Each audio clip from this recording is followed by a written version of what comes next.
बहुत ही ज़्यादा मीठा और बहुत ही ज़्यादा सेहतमंद है ये फल, जिसका आज हम बना रहे हैं जूस। जी हाँ, ये है जापानी फल। अस्सलाम वालेकुम। तो कैसे हैं आप सब? आज हम बना रहे हैं जापानी फल का जूस, जो कि बहुत ही मज़ेदार बनता है और सेहत के लिहाज से बिल्कुल लाजवाब है। आप एक मरतबा ज़रूर ट्राई करें। मेरी रेसिपी से इंशाल्लाह आपको पसंद आएगा। इतनी ज़बरदस्त बनता है जूस। तो ज़बरदस्त रेसिपी शुरू करने से पहले चैनल पर न्यू है तो सब्सक्राइब कर ले, वीडियो पसंद आए तो एक प्यारा सा लाइक कर दे।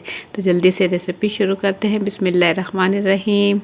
हाफ के जी यहाँ मैंने ले लिए हैं जापानी फल। ये देखिए, इसे मैंने अच्छे से धो लिया है। धोने के बाद हम कुछ इस तरीके से इसकी कटिंग कर लेंगे।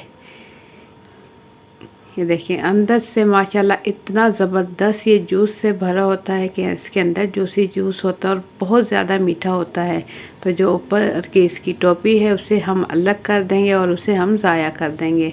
हाफ के जी मैंने यहाँ लिए हैं जापानी फल, तो इसकी हम कटिंग कर लेंगे। इसके 2-3 नाम है और शायद मुझे कम नाम पता हो, आप लोगों को पता हो तो आप लोग कमेंट में ज़रूर बताइएगा। जापानी फल, चाइनीज़ फल और इसे हम लोग भी कहा जाता है।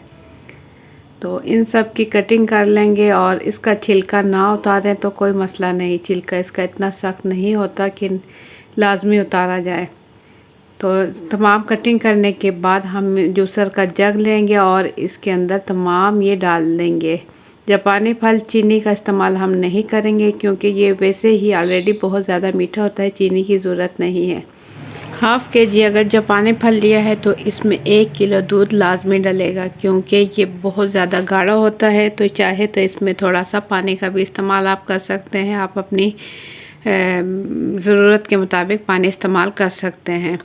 और सेहत के लिहाज से इतना ज़बरदस्त है कि ब्लड प्रेशर, शुगर और कोलेस्ट्रॉल में बहुत ज़्यादा मुफीद है। उसके अलावा मैदे की बीमारियों में जैसे कि कब्ज़ हो गया, मोशन हो गए और पेट की मरोड़ के लिए भी बहुत ही ज़बरदस्त है ये।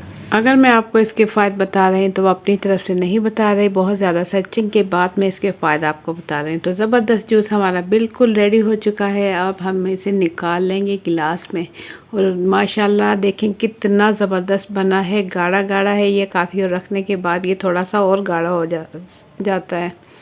तो आप चाहें तो इसमें थोड़ा पानी मिक्स कर सकते हैं। और कलर भी माशाल्लाह देखें कितना खूबसूरत आया है। तो आप लोगों को मेरी आज की ये रेसिपी कैसी लगी, अपना फीडबैक कमेंट्स के ज़रिए ज़रूर दें। चैनल पर न्यू है तो सब्सक्राइब कर लें, वीडियो पसंद आती है तो एक प्यारा सा लाइक और एक प्यारा सा कमेंट कर दें। तो इंशाल्लाह फिर मिलेंगे एक अच्छी सी रेसिपी के साथ। अपना बहुत सा ख्याल रखें, दुआओं में याद रखें। अल्लाह हाफिज़।